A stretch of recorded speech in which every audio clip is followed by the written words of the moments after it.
Olá, você que me assiste, tudo bem? Seja bem-vinda, seja bem-vindo a mais uma aula. Meu nome é William e você está no canal Escola de Eruditos.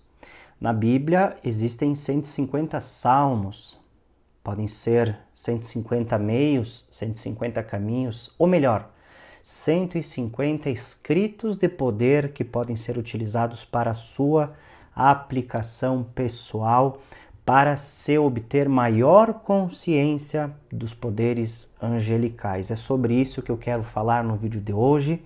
Continuando aqui nossos estudos sobre a magia dos salmos, já fiz um vídeo anteriormente falando sobre o conceito de magia, onde ela se enquadra dentro dos salmos. Então, para quem não assistiu, assiste para entender essa série, para que assim não tenha confusão na sua mente, tá bom? Pessoal, hoje eu quero falar sobre a forma de utilizar os salmos para despertar as nossas consciências, exatamente, as nossas consciências no plural, porque o ser humano ele é dotado de 6 consciências que eu vou explicar no decorrer desse vídeo. Ainda não vou estar passando aqui a prática, vamos dizer assim, da ciência da magia através dos salmos, porque é necessário entendermos com profundidade o que são de fato os salmos, como utilizá-los e para que utilizá-los, tá certo? Então, quando a gente fala de ciência da magia, essa arte sagrada, nós devemos ter total respeito e conhecimento daquilo que nós vamos nos propor a fazer, tá certo? Então, eu vou começar falando sobre essas 6 consciências e para que você entenda, quando nós falamos de salmos, logo vem em mente algo que pode nos proteger, não é assim? Em todo mundo se utiliza o salmo ou para proteção, ou para conforto, ou para consolo, através da leitura. Porém, não é simplesmente ler os salmos que se obtém essa proteção, que se obtém esse consolo, que se obtém esse conforto. Porque para obter a verdadeira magia ou o poder dos salmos, o correto é entoá-los. Então, entoar significa o quê? Falar com vida, ressoar com energia. É falar com uma vibração mais elevada. Não confunda falar com vibração elevada com gritar, como acontece por aí. Não, Deus não é surdo, a espiritualidade não é surda.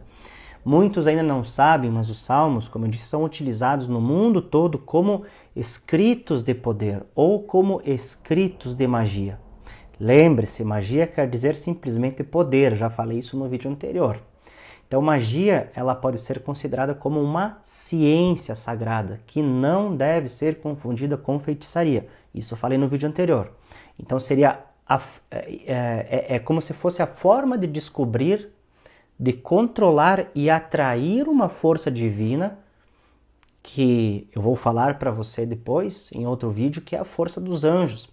Então, é algo para edificação pessoal e não para destruição. Muito menos algo que deva ser egoísta para fins próprios. Quando eu falo para edificação pessoal, eu me refiro à própria espiritualidade e, consequentemente, o auxílio da espiritualidade daqueles que nos cercam, da nossa casa, enfim. Então, obviamente, existem vários tipos de magia, mas aqui eu estou me referindo aqui a uma magia pura. É atrair poder do alto para a nossa evolução espiritual, nada mais do que isso. Da mesma forma se sucede quando nós oramos, né? A gente busca uma conexão com o divino. Então existem várias formas de se utilizar essa ciência da magia. A oração é uma delas, mas existem outras. Então, como eu disse, na Bíblia existem 150 salmos. Sendo assim, podemos dizer de uma forma muito simplória que existem 150 fórmulas de magia, 150 métodos para a aplicação pessoal. Por quê? Porque cada salmo tem a sua finalidade.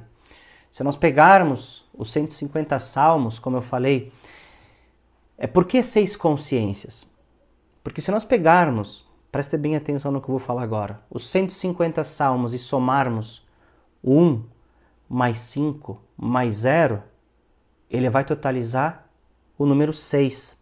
E o número 6 na gematria hebraica corresponde ao amor, à harmonia, ao equilíbrio, à compaixão, à família. Então veja que para ter resultado na magia dos salmos é preciso ter todas essas virtudes que são relacionadas com o número 6. Então, para quem não conhece a guimatria, depois pesquisa, que é uma forma de trabalhar com os números que os hebreus sempre utilizaram para descobrir alguns aspectos ocultos dentro da ciência da magia, tá?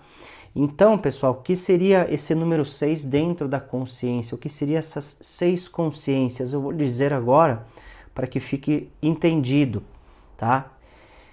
Primeiro, todos nós possuímos uma consciência que pode ser chamada de consciência mineral, que é a consciência que compõe todas as células do corpo. Todos nós temos todos os elementos da Terra, temos os minerais, né, que estão em nós. A segunda consciência pode ser chamada de consciência vegetal, é a consciência que compõe todo o sistema nervoso do nosso corpo, dentro da sua forma. Pegue uma folha, olhe ela contra a luz, ou vire a folha, dá até para tirar uma camada dessa folha e você vai ver que toda a nervura que contém essa folha. Então, assim, nós podemos dizer que essa consciência vegetal em nós, que está presente na natureza, no planeta, é a consciência também em nós do nosso sistema nervoso. A terceira pode ser chamada de consciência animal, que é a consciência que compõe os instintos e a paixão do corpo. Nós temos uma luta diária contra essa nossa consciência animal, que até nas escrituras é falado, né, de o corpo carnal, as paixões carnais, nada mais é do que o nosso instinto animal. Nós somos seres animais racionais, lembre-se disso. E a nossa luta é porque nós somos, em essência, um espírito que está ainda preso nessa materialidade corporal com instintos animais. Por isso que temos essas paixões do corpo que muitas vezes são desenfreadas. E o espírito, por que nós temos que evoluir espiritualmente? Porque nós precisamos controlar, não suprimir. Tá? Nós nunca vamos deixar de ter esses instintos. Por isso que muitas vezes as pessoas ficam loucas, né, cometem até, acabam com as suas vidas, se é que você me entenda, porque dentro das religiões, dependendo da vertente religiosa, os seus líderes obrigam as pessoas a pararem de fazer certas práticas. Tem que deixar de fazer aquilo, não pode mais fazer aquilo, então acabam suprimindo isso, sendo que isso faz parte da nossa Constituição. E aí mais cedo ou mais tarde, ou dá um problema negativo na vida dessa pessoa, se é que você me entende, ela põe fim em tudo, ou a pessoa fica louca, ela fica, digamos assim, infeliz com a sua vida, porque é impossível fazer desaparecer todos esses instintos. Agora, quando se fala em equilibrar, porque tudo é dualidade, tudo é polaridade, aí estamos falando de uma outra forma de nós vivermos espiritualmente, controlando os instintos animais. Aí é diferente. E nós temos a quarta consciência, que é chamada de consciência humana. O que seria? A própria alma, a sede dos sentimentos. É onde nós temos a lógica, onde nós temos os pensamentos, o raciocínio, onde nós temos a nossa inteligência, o nosso intelecto. Isso é alma.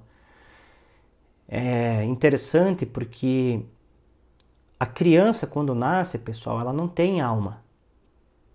Ela tem o início de uma constituição que será formada na sua vida, que se autodenominará como alma. Por isso que as crianças, quando se diz assim, que elas são inocentes perante ao sagrado, quer dizer que elas ainda não têm nada formado na sua característica de vida para serem responsáveis de algo. Agora, quando elas conseguem entender o que é certo e errado, é porque sua alma já está pronta para definir, através do seu livre-arbítrio, o que ela vai nutrir na sua vida. Então, quando eu falo que a alma ela é formada no decorrer da vida e é isso que vai formar a nossa alma, nós temos que entender que é uma consciência que nós temos em nós, tá certo? A quinta consciência nós podemos chamar de espiritual, que é a consciência do divino, a consciência do sagrado, é o Espírito de Cristo em nós, é a nossa essência. E a sexta e última, que está relacionado diretamente com os salmos, por isso que eu estou relacionando essas consciências, é a consciência angélica, porque essa consciência, pessoal, é aquela consciência que nós temos dos poderes sagrados, de entender aquilo que o nosso espírito muitas vezes não compreende. É a consciência que, digamos assim, que rege o nosso desenvolvimento espiritual na busca pelo divino. Ou seja, é aquela consciência que nos auxilia em nossa jornada terrena, porque todos nós temos, eu vou dizer aqui no termo da palavra, um anjo da guarda, ou seja, nós temos um espírito de luz que nos guia na nossa jornada evolutiva, nos dando o entendimento das conexões com o sagrado, com o divino. Porque se fosse simplesmente atribuir anjo da guarda a alguém que nos protege, ninguém entraria em ciladas, né? Ninguém se acidentaria, não haveria pessoas inocentes perdendo a vida por culpa de outros, né? Então, o anjo da guarda simplesmente é aquele que nos dá uma consciência, é uma consciência que está em nós, nos dando então um norte, uma direção dentro dos poderes, assim dizendo, espirituais. E o que nós precisamos entender é que essa consciência ela precisa ser expandida, nós precisamos conectar ela com nós, precisa ser melhorada em nós, ela precisa estar mais latente em nós. Nós precisamos evoluir o nosso espírito junto a essa consciência justamente para compreender e obter a ajuda dos anjos, desses espíritos. Isso, pessoal, é a própria Bíblia que nos dá amparo para buscar desenvolver essa consciência juntamente com as forças angelicais. Depois daí Hebreus 1,14 que diz que os anjos eles são espíritos ministradores que são enviados para servir a favor daqueles que hão de herdar a salvação. Eles são enviados, cada um de nós tem esse espírito que ministra, que trabalha em favor do sagrado para nos ajudar a ter a consciência dos poderes sagrados. Porque enquanto nós estivermos presos na matéria, nesse corpo físico, é como se o nosso espírito estivesse aprisionado. Então só o espírito por si não consegue ter entendimento. Por isso que existem formas de nós termos essa conexão, e a magia dos salmos é uma delas. Eu vou falar outras ainda no decorrer dos vídeos. Mas tudo, pessoal, como eu disse, tem a sua polaridade. Então, essas consciências, elas podem reger o homem tanto para o bem como para o mal. Como nós temos um anjo de luz, esse ser, esse espírito que nos auxilia na evolução para a iluminação e salvação do nosso ser, do nosso espírito, existe aquele anjo trevoso, né, que instrui o ser humano a ter o seu espírito ignorante, obscurecido pelas coisas da matéria. Então, existe a polaridade dos anjos também, né? Então, magia é como se fosse dizer um termo que é considerado como poder, e não é um poder que as pessoas dizem existe magia negra e magia branca. Não, o que existe é magia, é um poder, é uma energia. Agora, o caráter do ser humano, o livre-arbítrio do ser humano é que vai determinar se a magia ela vai ser usada para o mal, para o lado negativo, ou para o bem, para o lado positivo, tá? Então, existem essas consciências angelicais, tanto para o mal como para o bem também. Então, elas nos ajudam a edificar ou elas contribuem para nos destruir. E ao próximo acontece a mesma situação. Ou elas nos auxiliam a ajudar o próximo ou a destruir o próximo. Então existem os anjos da luz e os anjos das trevas. As consciências da luz e as consciências das trevas. Tudo é dual. Assim, pessoal, cada salmo é uma forma de esclarecimento, de fazer com que nós possamos esclarecer as nossas dúvidas, de nos fazer estar mais centrados no caminho correto, né? Quando a gente se concentra nos salmos, a palavra concentrar quer dizer estar no centro. Então a gente começa a ter uma intuição desses poderes que regem através dos salmos, porque a palavra só em si é uma palavra morta, mas todo o escrito sagrado tem uma energia, né? Ali está condensada uma energia, e nós vamos ver que nós vamos ter essa certeza, nós temos que ter a certeza de que nós temos a companhia dos anjos ao nosso redor. Os salmos vão nos ajudar, a própria magia em si dos salmos, né? Ela vai nos ajudar a dissipar todo tipo de medo, porque quando a gente fala de magia dos salmos, as pessoas ainda têm um certo, como é que se diz, preconceito, né? Justamente porque os profanos acabaram por denegrir a imagem da magia, achando que só magia é algo negativo. Então nós vamos ver que a magia dos salmos vai sim ajudar a dissipar esse medo, afastar as trevas e a escuridão, a ampliar o nosso conhecimento e diminuir nossa ignorância, mas tudo depende das nossas escolhas, né? Do nosso livre-arbítrio em escolher qual força nós queremos que nos ajude, se é a das trevas ou da luz. Por isso, se você tiver o amor como guia em suas escolhas, o caminho escolhido sempre será o correto, tá bom, pessoal? Então, assim, eu estou falando aos poucos para que você possa entender, através de toda a simbologia que eu estou passando aqui em vários estudos sobre iniciação aos símbolos sagrados, nós vamos ver que existem algumas práticas que podem ser feitas para que a gente possa abrir certas portas que estão trancadas no nosso interior que sozinhos jamais conseguiríamos, tá bom, pessoal? Então hoje eu vou ficando por aqui, espero ter contribuído com mais esse estudo. Se gostou, deixa seu like, se não é inscrito, se inscreva para não perder os próximos estudos. Compartilhe com outras pessoas, hoje eu vou ficando por aqui. Vejo você no próximo vídeo, na próxima aula aqui na Escola de Eruditos. Até mais!